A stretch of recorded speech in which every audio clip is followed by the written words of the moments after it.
distinguished distinguished person, Professor Krishnan Suresh.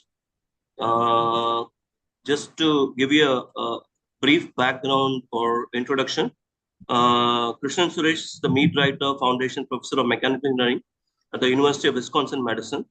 He graduated from IIT Chennai in 1990 with a bachelor's in mechanical engineering. He received a master's in manufacturing engineering from UCLA in 1992 and a master's and PhD in mechanical engineering from Cornell in 1994 and 1998, respectively. He later served as an engineering manager at Cooley and Sofa Industries, Philadelphia, from 1998 to 2002. Since 2003, he has been a faculty member at University of Wisconsin at Madison. He has received numerous peer-reviewed grants, including the prestigious National Science Foundation Career Award. His research interests include topology optimization, additive manufacturing, advanced FEM, and high-performance computing. He has authored over 100 peer-reviewed papers, 2 of which have received Best Paper awards. He has also authored 2 textbooks on applied optimization. Okay, and I'll hand it over to Professor Suresh, and welcome to everybody who has joined on today's talk. Thank you very much, Gopal. I hope my screen is visible to everybody. It is visible, sir. Yeah. Awesome. Great. Yeah, it's really my pleasure and my honor to be speaking to this community. Just looking at the registered participants, quite a few very accomplished people online as well. So I really appreciate this opportunity to talk to you all. And I go as Gesu, those of you who knew me during my IIT times. And I graduated in 1990, mechanical engineering, and I was in Alak. And again, if you overlap, would love to talk to you after the talk. Just to put things in perspective, you all want to put a face to the name. That's me, 1990s, 89 sometime. So that's back then and now. So I'm a faculty in the Department of Mechanical Engineering at the University of Wisconsin-Madison, and that's my family. My wife, Vanita, my oldest son, Sanjay, who's actually doing his computer science at UW-Madison, and my younger son is Arjun. He's going to high school soon. So that's my family. With that background, I want to just go over what I hope to cover today. To some extent, it's my journey, but I don't want to emphasize too much on my journey alone. It just gives a perspective on what I really want to talk about, which is I did notice there are quite a few participants or viewers today, graduate students who are recent, and I suspect that many of you will be interested in heading towards a PhD. And in retrospect, I want to provide some graduate application tips. And I also see PhDs online who might be interested in looking at faculty application. And I want to provide, again, a perspective. What does it take to get into a US university as faculty? And then what's a faculty path all about? What's the journey? Responsibilities. And I'm somewhat surprised at the different roles that we play. And many of you may not be aware of other things besides research and teaching that we do. I want to provide some perspective on that. And those of you in the tenure process, what does it take tenure at university, and some typical 4 points in my life and how affected my decisions. If time permits, I will try to cover specifically on my group research. And of course, there'll be a lot of unanswered questions, I'm sure, and I'll be happy to take questions at the end of my talk. So my journey has fortunately taken me to really, really fantastic universities throughout my life and organizations. Of course, I started my colorful journey in IIT Madras, IIT Chennai, 86 through 90. And then, as many of you probably did, many of us, at least in my class, went out to the US I did my master's in manufacturing engineering at UCLA, as Gopal mentioned. And then, for reasons I'll explain, I moved on to Cornell for my PhD, spent a few years there. and took a rather unusual route before coming to Wisconsin. I did not do the usual postdoc route. Instead, I worked in industry, and again, for reasons I'll explain later on, for a few years. And then finally, I found my home, and that's in UW Madison. I've been there for about 20 plus years now. So that's kind of briefly my journey, and I'll walk through some of the early parts of my journey fairly quickly and then focus mostly on my faculty life. All right. So, and also, oh, I almost forgot. So I did have a startup company during my faculty tenure here, and I'll explain what that is about and how I ended up with that founding a new company, a startup company. I was CEO and a CSO for a while. All right, IIT.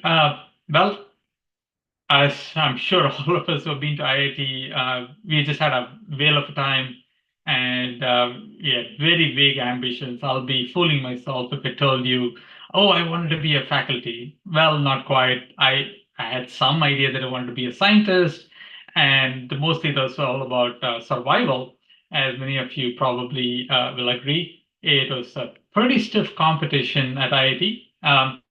And again, I'm mentioning this because it really molded my life. That stiff competition that I went through is probably what got me here. It helped me survive through several years of tough situations. And yeah, that's something that I still remember. And probably the most important part of my IT life is just the lifelong friends. Gopal, I've known him since my IT days, and I thank Gopal for this opportunity in particular. And we are in touch, and so are we with so many other friends of ours, classmates. So that is something I cherish and I will continue to cherish. So I don't have a lot more to add towards my IT days. That will go on for, if required, for an hour.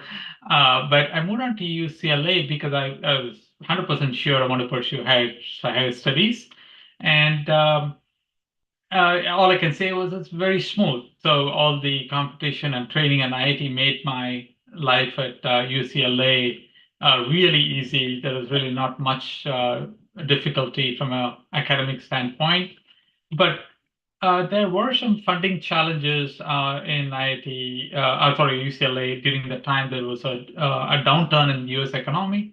And that is one of the reasons I moved on to Cornell for my PhD. So anyway, that is something, but probably something that I want to emphasize. UCLA is really when I started developing a passion for research. Obviously in IIT we study for courses, try our best, and that's about it.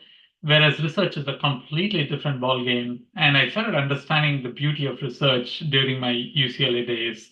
In fact, one of the papers I published soon after, from based on my thesis, is one of the highly cited paper even today.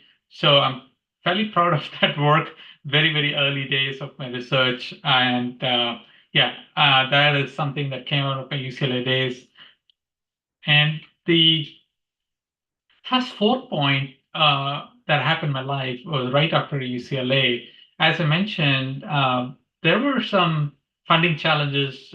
Basically, it was very hard to get even a teaching assistant, forget about research assistantship at UCLA because of the downturn in the US economy at that point.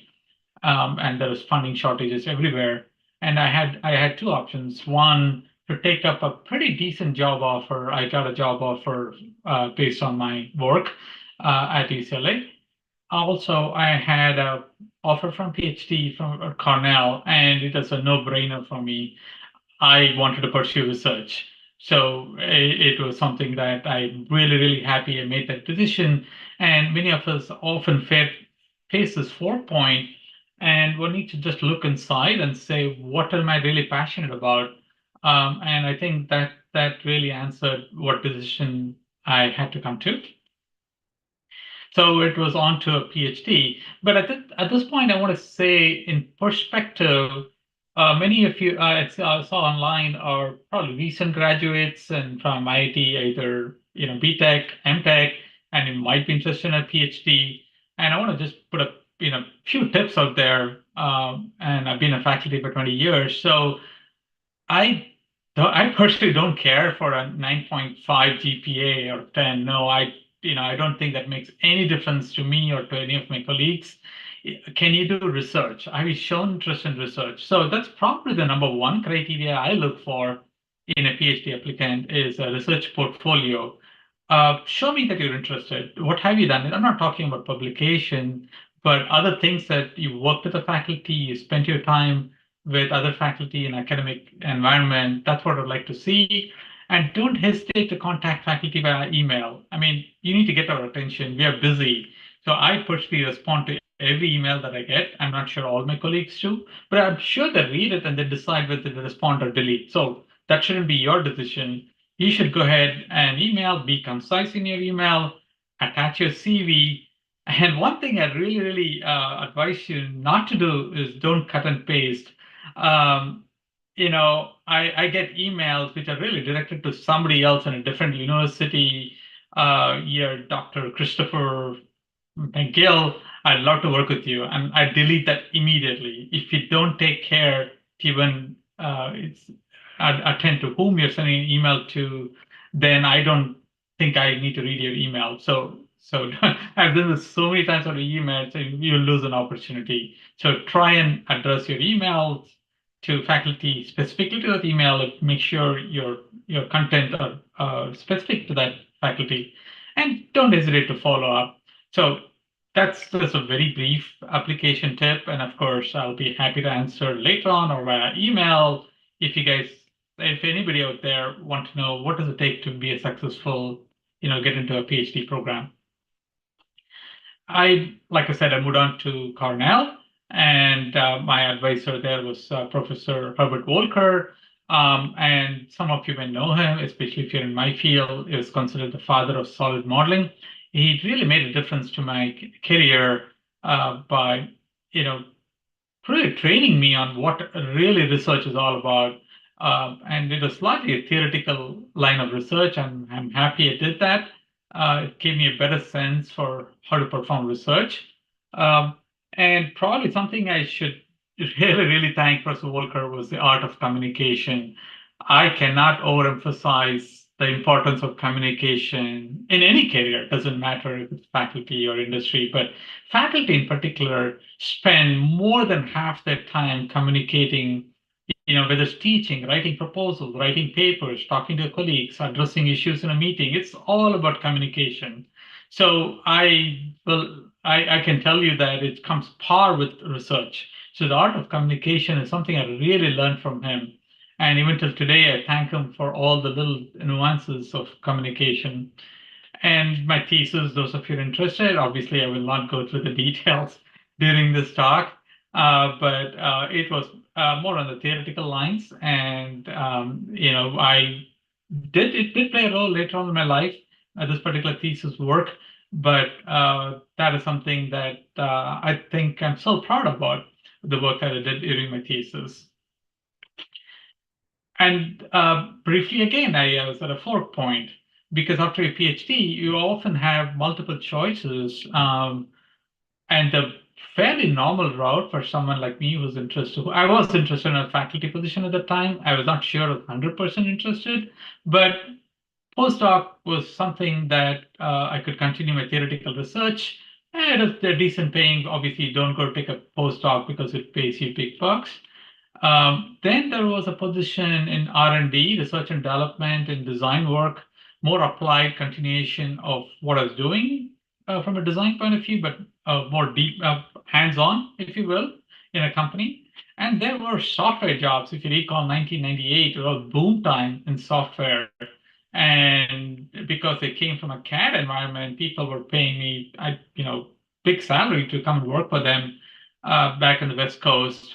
But for me, there are a number of decisions that made me choose the design path in an industry. One, I had lost my dad a few years before this, and there were some financial responsibilities. It was not that critical, but it was definitely a factor to play in my decision. And I also felt that I did not want to be a faculty without hands-on experience. And a little bit unusual, maybe very idealistic.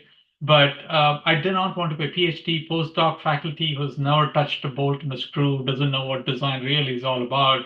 So I wanted to get there, really perform design and complement my theoretical understanding with hands-on design. And if anything, it has made a big difference in how I teach, how I write my proposals, and what kind of problems I go after today. So that's the path that I took. And in particular, I worked for a company called Kulik and Sofa. And again, almost, I don't think anybody would have probably heard of them. They were a medium-sized company in Philadelphia that still exists, and they are in the semiconductor business.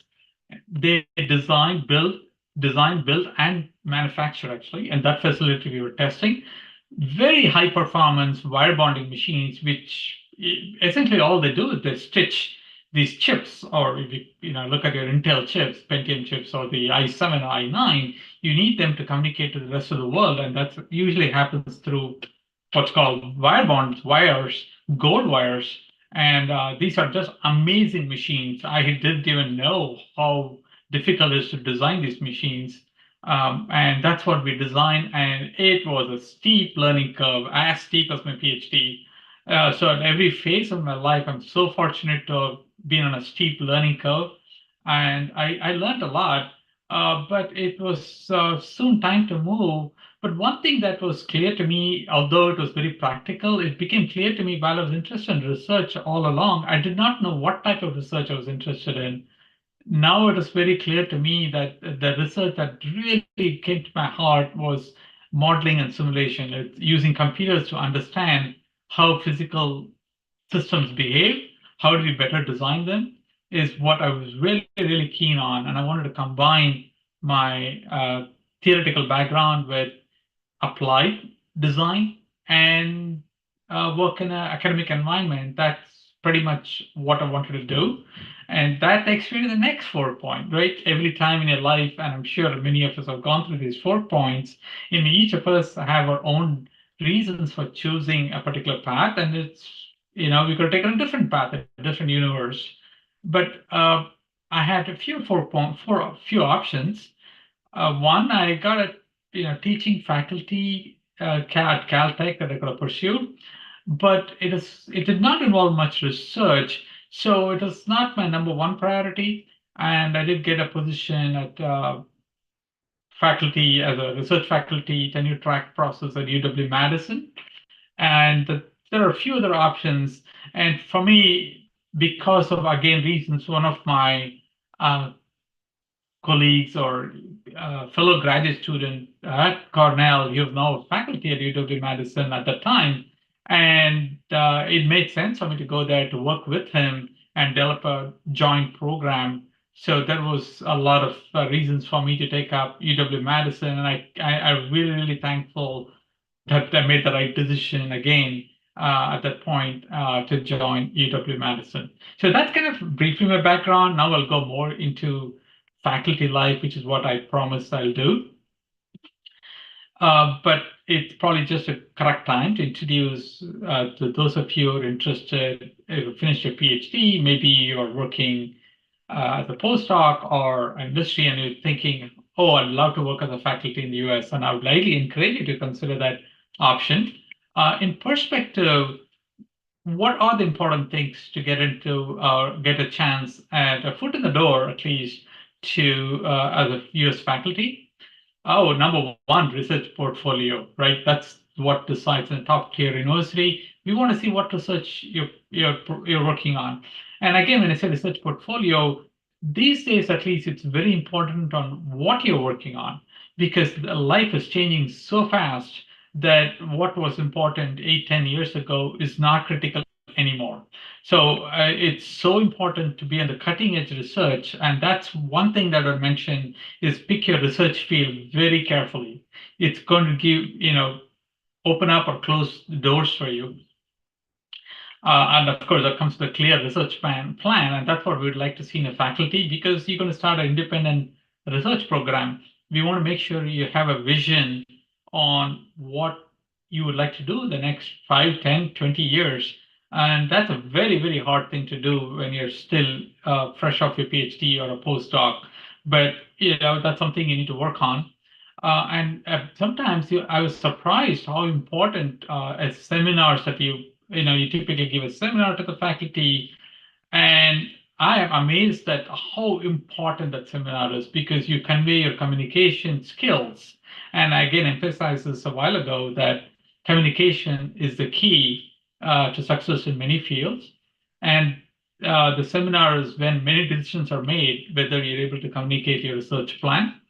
And of course, we do look at letters of communication. And what I mean by that is, whom do you know in the field? Do they know you? And it's not just your advisor. So it's very, very important to develop people skills, which I'll again mention a couple of times, is to know people in this field, develop good relationship with them so they know you, and when the time comes, they can write you a good letter of recommendation. And yep, there we go, people skills. So people skills is what they'll assess you during your interview. And I've seen excellent candidates, amazing research plan, fantastic letters, just lose the spot in 30 seconds because they uttered something completely stupid, something that just doesn't make any sense to say. You might have your personal opinion about, some political and other aspects. Keep that to yourself. It's very important that you understand and communicate your people skills well.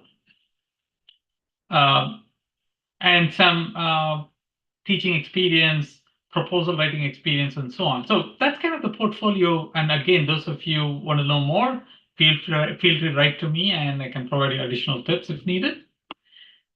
All right, now moving on to probably the most critical part of my life, which is the UW-Madison faculty. And I just put a pie graph here, which roughly shows we spend 30% of our time on research, 30% of our time on teaching, and 30%, that's sometimes surprising to many folks I talk to, is on administration. And I'll give you an idea of what all this means, how this changes. This is not a fixed percentage, it changes during your career, and I'll talk about that in a minute.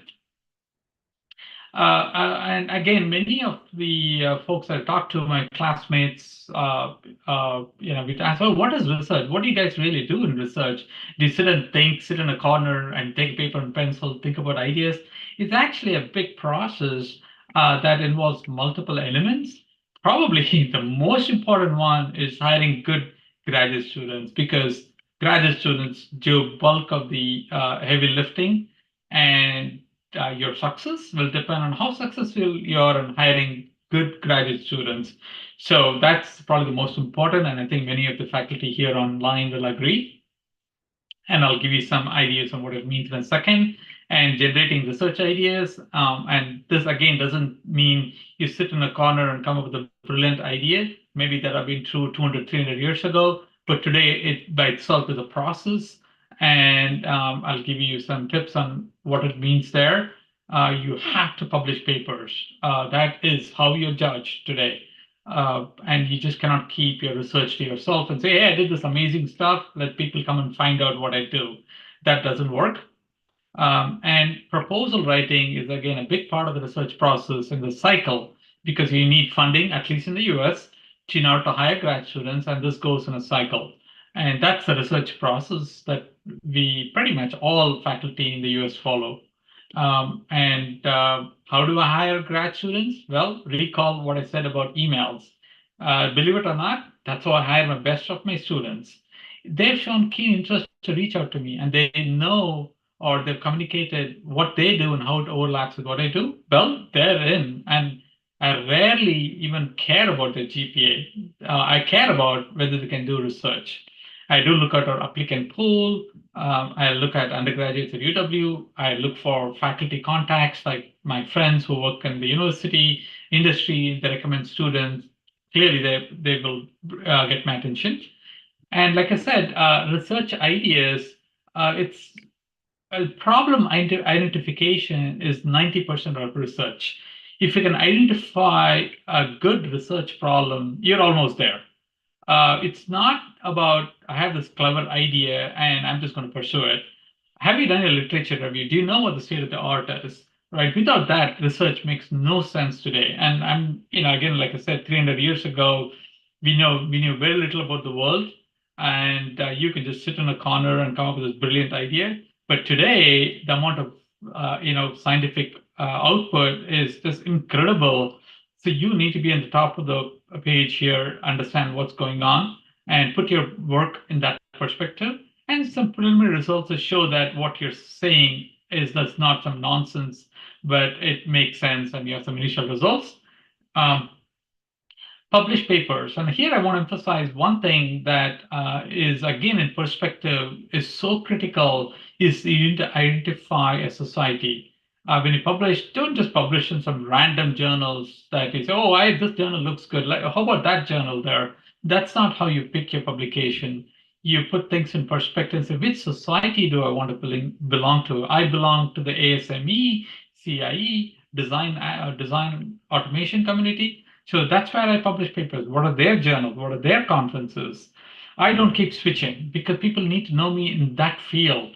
They're the ones who write me for letters from a tenure. So that's how you get into or pick your journals. So I'm giving very specific advice to folks who are in the process of starting their faculty journey or plan to. And submit proposals. Again, this varies a lot. Most of my funding so far has been National Science Foundation. However, I've received a number of grants from other agencies in the US, often early stages, internal within UW, and also from industry.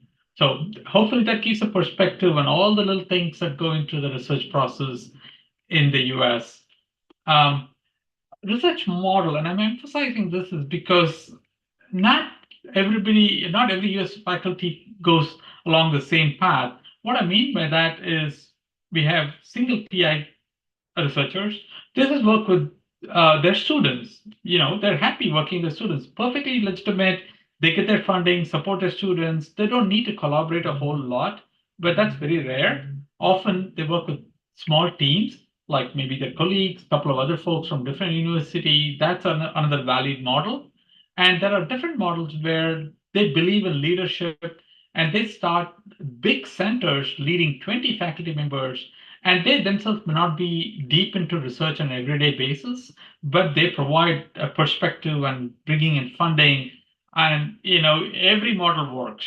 So there is no single model that's considered superior. Any model that suits your character.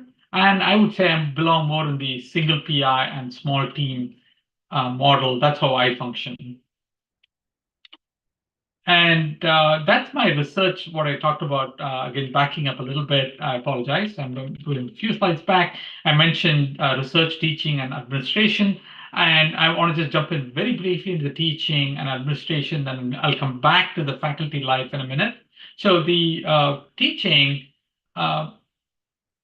teaching is fairly straightforward in some sense. You teach undergraduate classes, you teach graduate classes, and you also develop new graduate classes that's very specific to your field. That's how you make the university grow and be in the cutting edge.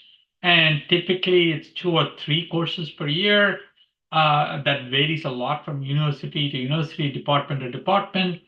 And you can also buy out. By that, I mean you use your funding from some sources to tell the department, hey, look, I'm so busy doing research, I can't teach this semester. The department says, great, all right, then you buy out and they use that money to hire other teaching faculty to teach your courses. And you can also replace your teaching with administrative responsibilities.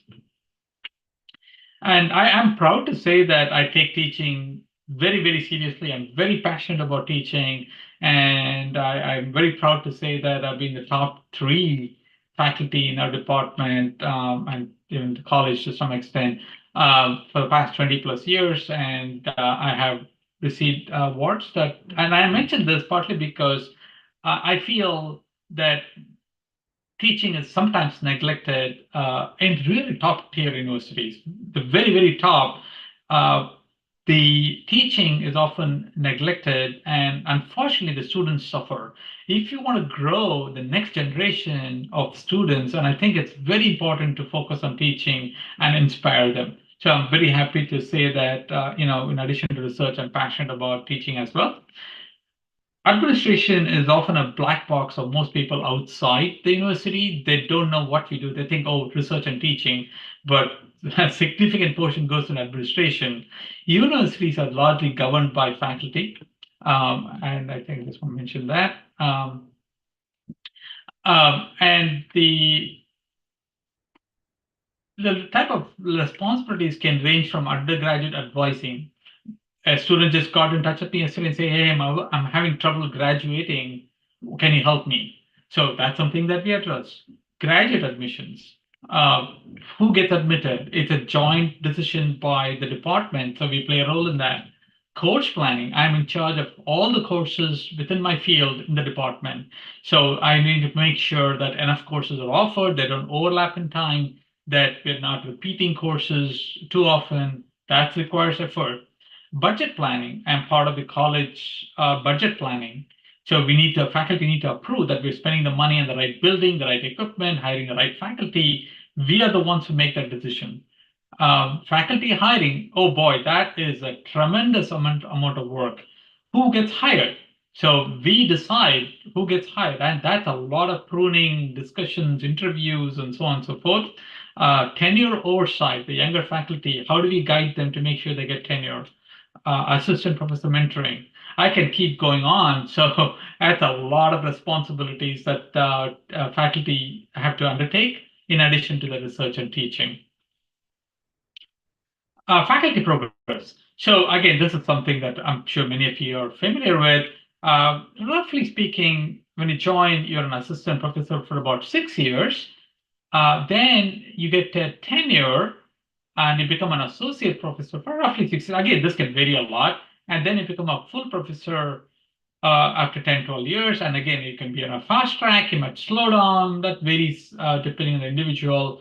But the tenure process happens roughly after 6 years. When you get tenure, essentially, which means that you have a permanent job, and that's the beauty of this position is that you get tenure. So people ask me, so they can't fire you? I say yes, they can't fire me, but how do they make sure that you continue to do your work? Maybe you slacken off and you don't do anything. Are you still okay in the department? And I tell them a little in a story I heard. It goes something like this: that and again, I tell this more like a story. Don't take it literally. Is that when elephant, when it's still a child, a baby elephant, they tie the elephant, to a nearby tree with a big chain, and that elephant, the baby elephant, tugs and pulls, and it realizes it's chained. It can't do anything about it. And then, years go, and after a few years, let's call it 6 years, they untie the chain, and the elephant doesn't pull anymore. It's still chained, right? That's kind of how the tenure process works. But to be honest with you, it's a passion. You don't need to motivate faculty; they are motivated, and they will perform at their very best. And that's how we offer tenure in the first place. So in some sense, you're guaranteed performance and output even after the tenure. And the one thing that does change is during your early years, we reduce the administrative work and the teaching quite a bit so that you can jumpstart your research. So significant time, I'm talking about time, not the output alone, is on research. Then when you go to an associate, you start getting a slight increase in your teaching, a slight increase in administration. Your output and research still the same because you're becoming much more efficient in your research. You know how to get things done. So you spend less time, but hopefully get more work done in your research. And they expect a trend, and you start getting more to this 33% model as you become a full professor, and even probably even less time on teaching and research, and become more of an administrative person. Again, not because they don't want you to do research, they know you can do research with less time. So that's kind of how it works, and this is how the division of work, the percentage changes over the years. I'm just looking at the clock. I still have about 8 minutes left, I think. I should be able to cover. And I want to talk very, very briefly about the tenure process. The tenure process is what does it take? Because it's a big, big step. That if you do not get tenure, it can change your life. You might decide to quit your academic life, move to a different university. It just perturbs your life quite a bit. So what does it get into a tenure? Well, you submit what is called a tenure package after 5.5 years, roughly, so they can evaluate you. And what is the tenure package? You can just think about that as a 50-page document. That's all it is. So it's really one single document that has, depending on the university, almost all universities have the same format. They'll expect you to include your research statement, your publications, your all your achievements in one single document. And this is scrutinized by the department, the college, the dean, the university.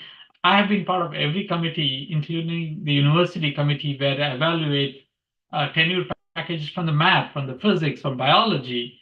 So, it is really, really scrutinized carefully for the scholarly output. What does the evaluation merit criteria? I would say three things that are important. Peer letters. If you recall, I mentioned you got to find a society, right? You got to know the people. Well, now's the time. They will reach out to these folks. They know which society you belong to, or they should know which society you belong to. They'll not ask you, oh, who should you reach out for letters? There's going to be a blind process. You will not know who they reach out to. So now you see how critical it is that you identify a society and you get to know the top people in that society because they'll know who the top people are in that field and they'll reach out to them and say, hey, do you know Professor Suresh? And if you get letters saying, oh, I've read his letters, I don't know, you never showed up for any of the thing, I've never seen him speak, and I don't even know his work, well, there goes your tenure down the drain, right? So you need to be out there, you need to speak about what work you've done and be recognized, and of course your publications, your track record, and in engineering, funding matters because they want to know that you survive, you have enough money to, survive, student mentoring and so on and so forth. So that hopefully is my perspective without very specific to my career or my research in particular. I do notice I have about 3-4 minutes remaining, and I will take those 3-4 minutes to briefly talk about what do we do in our group. Again, without going through the math or without going through all the theory, and a big perspective on what exactly do I do in my research and why does it excite me.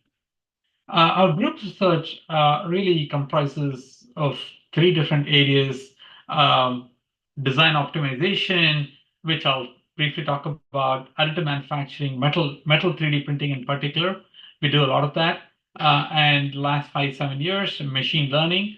It's not because I want to get into the bandwagon, but that's because it's changing the way we do research in my field. And we do a significant part of our work on machine learning today in our group. And I always like to say I have two families, and my second family is my graduate student family. And I always thank them for all the work they put in, and I'm proud of their work. Typically, about 6 to 10 students in my lab. And what problem do we look at? So I'm just going to look at it from a typical car student project. They design things, and they'll typically have a design block, and they would like to know, all right, I want to minimize the weight of that part that is called an upright in a Formula SAE car, and they want to reduce the weight. They have all kinds of load conditions, requirements, constraints, and they want to remove material. That is a design problem that our group goes after as primary work that we do. And how does it happen today? Well, it happens manually, at least among the students. I'm trying to change that. They spend days and even weeks trying to come up with an optimal design, and they cut out material as they think it's appropriate, go back and forth to finite element. I'm sorry, I use the buzzword FEA, but that stands for finite element analysis. Many of you might know. And it's a very iterative process. The question that we ask in our group is, how do we automate this process? How do we automate what is done manually? And that's called design optimization or topology optimization in particular. That's what we do. And industry is a big deal. And for example, GE had many years ago a kind of a competition that said, hey, this is a design space. It has so many loads. There's going to be awards. Let's see who comes with the best design. And I want to tell you how difficult it is that we had, close to 650 entries.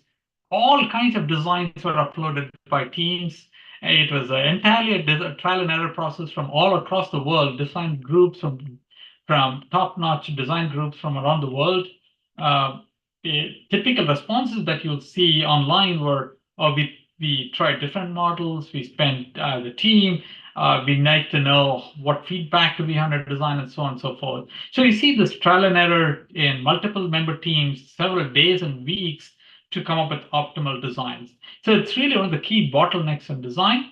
And what we do is automate it. So I won't go through the theory. Instead, I'll show you a little video that shows how software can optimize the design. So yeah, I want to optimize the design on the left, and the software essentially carves out an optimal design.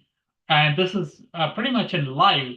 It starts removing material in an optimal way and starts telling you this is where you cut out the material.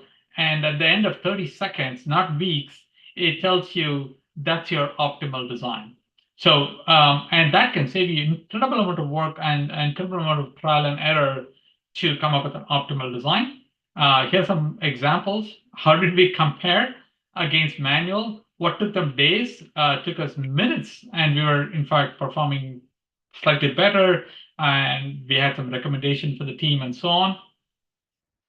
And it tells you again the power of automated software design. We develop our own software from theoretical work and provide the software for students and researchers. And some examples, these are just cute examples that the software came up with. And the one on the right is particularly cute because it comes up with really fancy designs, and I have no clue how it came up with. It's almost like machine learning, but it's not using machine learning. It's using, pure math to figure out optimal designs. And one little design that is interesting is a bridge design. We ask it to come up with an optimal bridge, and this is the design it came up with. And no surprises that this is the design engineers have been, proposing for, decades. So it gives a sense of relief that the software is converging on designs that engineers think is optimal. So it gives you an idea of why this work is critical. How did we perform compared to the designs that you showed you a little while ago, right? We did try the same optimal problem, and we came up with a design that was well performed at one student. It did take the students 2 days to understand the problem, but it took the student just 8 minutes to set up, and we were right there at the top of the line on performance. And again, so taking weeks, we took about 8 minutes to solve on a computer. And that's one of our critical work in our field and from our group.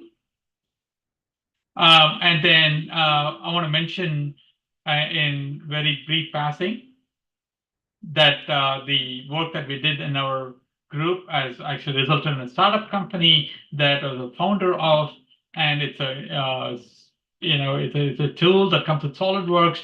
We started a company called SciArt, which lasted several years. We raised quite a bit of money, millions of dollars, but unfortunately during COVID, it had to close down. So, but it was a wonderful experience, different story, different time. But I'll stop with that. I think I'm right on time, 45 minutes. So I'll stop now and take questions. Yeah, So Professor Suresh, there are some questions for you in the chat box. You can just I answer will them. be happy to. Absolutely. All right. All right. So I'll answer the question here. How stressful was your tenure? How do you manage to creative despite the top? Excellent question. I was very stressed during my tenure process because if you recall, I went through a very unusual route of going from PhD, industry, and then academia. It's not a fantastic route. It takes you away from an academic way of thinking, and that's the price I paid. I had to rewire my brain, if you will, to think about how to do research because I was not publishing when I was in industry. So it was extremely stressful during my tenure process. How did I tend to be creative? Well, I have to thank my family, my wife in particular, because I think I was away from home working close to 7 days a week. I would say including weekends, 7 to 8 hours a day at least, maybe more. And I think I think all the training helped a lot. I was lucky to have a wonderful faculty to support me during challenging times. So yeah, it is stressful, but I managed. Is there any age criteria? I would say to some extent, yes, in the sense that they would like to see that you're not too far away from your PhD. I won't consider age, but yes, because we tend to be productive during the ages, say 30 to 45, and you're going to start your tenure at 45. That's going to be very hard for the department to justify. How can you continue to be creative? And it's based on statistics. But if you show that you're super creative much later in your life, I don't see any reason age by itself to be a criteria. Uh, DP Prakash, of course. Glad to meet you. He's my roommate. Wonderful time with him at UCLA. Nice to meet you online. We are in touch through WhatsApp. So nice to meet you. Like I said, long-lasting friendship, right? That's thing I cherish. Uh, Uh, how have you motivated yourself? Oh, I don't think I needed more motivation from anybody else in the sense that I was so passionate about pursuing research. I had the fantastic, I can't think of a better environment than Cornell. They encourage you to think, and my group was absolutely fantastic. They protected me from all kinds of any kind of hardship. I was supported as an RA all throughout my PhD program. My only job was to focus on research. And I guess the only challenge was towards my end, last couple of years. Like I mentioned, my dad passed away. I had to remain passionate about my research, not get people, because I had to think, what would my dad say if you're alive? And I have to thank my mom and my sisters to having supported me during my, after my father passed away. And I think that is the only time when I could have lost motivation. But fortunately, it was towards my end of a PhD. It was good. Of course, Marivandan. He was part of the photo that I showed very early on. Hello, Mani, good to see you. Good to meet you at least. We are in touch again through WhatsApp. So, what should be the focus of? Should they be formulating research problem, looking for publishing? I mentioned some of them, and I think the most important thing is problem identification, and that would come from literature review. So once you know your field, you could be in additive manufacturing. Know your field really well. Do a literature review. What are the state of the art? Are there recent review articles? Can you start writing your own review article? That is the first step. Do not come up with creative ideas out of the blue. Well, like I said, you can, but few of us can really come up with tangible, meaningful questions unless you know what that field is all about. So that's the first step I'd recommend, and you'll be surprised. Once you do a review, the questions will come out automatically. You don't need to work hard. So spend your time in reading, understanding, and then formulating, presenting, and of course, publications are important. I'll be happy to answer more among these questions, more in detail later on if needed. And yeah, hopefully I answered all the questions online in chat. If any further questions, I'll be happy to answer. And I did post my email and my website. Would be happy to answer. I hope the talk has been useful to at least some of you. Yeah. Okay. Thank you, Kesu. We still have another 10 minutes left from scheduled closure. There's 11 minutes. Sure. Anybody else? Any questions for Professor Suresh? You can type it in the chat box, or you can just unmute yourself and ask him. So he's finished with his. Any questions for Professor Suresh? Please feel free to ask. And I have a comment. This is yeah. So class of 1990 from Saras in IIT Madras. Professor Kesu, his integrity, right, is so strong. I was his roommate. I was very fortunate to be his roommate, and the commitment to work is only grown, and what he has done here is so exciting. I think like there should be another follow-up talk, Kesu, on what you've done with the technical aspects of it. This man is one of the brightest people I know. I've been privileged to know. I'm so curious to see from his additive manufacturing. He's talking about the topology design, optimization. He's talking about automation. This is where industries are headed. If you look at semiconductor industry, of which I'm a part of, this is where it's headed. ANSYS, for example, is one company that's actually is a pioneer in that space. I just gave a keynote there. So I'll be very happy to and excited to hear Kesu speak more on the technical aspects where he's a giant in the space. Hey, DP, thank you so much. You know something? I have to tell you something, DP. Maybe you don't know this, but I learned a lot from you. I'll tell you one specific thing that I really learned from you. DP is such a positive person, and positive thinking has changed my life. We talked about hardships. One of the key things I learned from him, I used to always think life in a decision is always binary, this or that.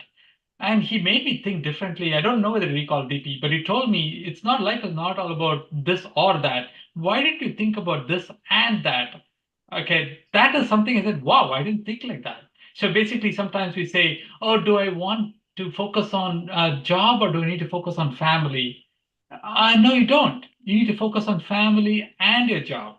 And that's kind of mindset DP had, and I'm sure he still does. And if you ever get a chance to meet him, please do, because I certainly hope to meet you again, DP, because you did leave a long-lasting impression on me. And I probably did not realize that. And like all of us do, right? As friends, we leave an impression on each other. And to answer your question, love to those of you interested, metal additive manufacturing. We do a lot of work and on simulation of metal 3D printing. ANSYS has been very interested in what we do. They've taken some of our work and they've adopted that in their software. Yes, so there's one more question. Somebody is put. Sure. Mr. Rangarao. There is something called Institute Investigator, and what does that mean, academic? I have not heard of an Institute Investigator. That's something called Principal Investigator, PI. What does that mean? Principal Investigator is anybody who can write a proposal. That is, all faculty by definition are PIs. So they're allowed to be part of a proposal and lead proposals, but they're not the only ones. For example, research scientists who are not faculty can also be a principal investigators. So essentially means you're eligible to write and lead a proposal. Hopefully I answered that question. This position is in scripts. I'm not very sure. I apologize if I did not. I'm not familiar with the Institute Investigator terminology, at least not in my college. I've not seen that. Okay, any more questions for Professor Suresh, or can we just wind up? I think it's too good an opportunity to not ask one more question. Professor Kesu, what is one thing you wish you'd have done differently in your life? Oh boy, DP, come on, DP, putting me on spot. No, just kidding. I think I'm happy about all the 4 points it took. From a professional point of view, I probably would have cut short my industry from 4 years to 2 years. So I think that's about what I would have done differently professionally. I'm happy with all the other decisions I've taken. Yeah, that's something I would have done differently. Kesu, there's one more question from Mr. Ravi. How to encourage creativity in your group? I think freedom. I don't look over their shoulders. I've never, ever asked for a meeting from my students for the past, 10, 15 years. I let them call me for a meeting. So they give them responsibility. And I encourage them to say how well they're doing and let them decide their research path. And you give them saying, it's your problem, it's your research, it's not my research. I don't want another PhD. It's your PhD, is what makes them creative. It has always worked. It has always worked for me. And I think that's how I encourage creativity. Non-tenure professional practice or leverage one's industry experience. Yeah, very quickly, there are wonderful non-tenure paths which I failed to mention, lack of time, which is very respected at the university. And I think your industrial experience will come a very long way, especially in teaching. And university badly in need of people with experience to teach good design courses. So reach out and you'll be we are always short of people, so I think you just need to reach out, show your interest in teaching, willingness to teach, and maybe give a seminar, and that's how you get them interested. Any advice for students doing for postdocs after I think same thing is research portfolio. Be at the top of the field, write emails to faculty who are looking for postdocs, be focused on your research contributions. Don't cut and paste. Be very specific to the faculty and say, why are you interested in that field? And don't just make up a story. I read your paper and it's amazing. Don't make up stories. Just be from your heart. Tell the truth, and that'll get your attention. Do you define the problem at least initially for your students? I'm running through the questions quickly. I'll be happy to hang around later on as well. But do you define the problem initially? Yes, I do. I consider that 3 phases. There's something called the prelim phase. The first 2-3 years, I define the problem for them, right? And I consider that they pass their prelim if they can define their own problem for themselves. Until then, they're not ready to pass their prelim phase. That is 3.5, 4 years of training. And once they're ready to define their own problem is when I think they're ready to take up the last stage of PhD.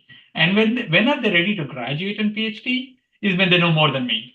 Honestly, that's the truth. So if they don't know more than me, they're not graduating, right? So it's the truth. They're going to be the experts in the field. They better know more than me. How do you say AI impacting? Oh boy. It is affecting everything that we do today. I am not the expert in the field, but all I can tell you is that I'm shocked every day. What I thought was 15 years ahead of its time, it's already announced in our field, and I don't know what to make out of it, and my head is spinning. So all I can say is I'm not an expert in the field. It's revolutionizing things, but then get rid of all your education. Not at all. Your fundamental knowledge of physics, geometry, whatever we get trained in as engineers, is going to be even more important when you bring in AI. All said and done, human thinking, as I think, is going to be asked to reach the next level. And we use AI a lot. As it replaced my students, I'm going to hire one student and buy a big software machine. No, I'm not going to do that. Students are crucial for creative thinking. Okay, I think there were enough questions that were asked, and also the professor answered all the questions patiently. And we can just wind up the session. There's just 2 minutes more for the scheduled close of the session. Thank you very much, Professor Suresh. It was a very enjoyable talk. So back then in the day, we all knew you had a spark and you were going some places with your career. And then you worked very hard all these years and the results have paid off. Excellent contribution to the research in your area. And you've done amazing things. And I'm sure that all the young people aspiring to work on research problems, aspiring to be a faculty member in any university, this will just serve as a pointer. You can plan your career path by studying Professor Suresh's career. And thank you so much for spending your valuable time with the alumni. And Rakesh, can I just call you to propose a vote of thanks, please? Yes, thank you so much for this actually. And Professor, and this talk is really informative and it's fascinating actually. And this is going to be really useful for all the PhD students and everyone who attended these sessions. And this will be rolled out to everyone in the PhDs.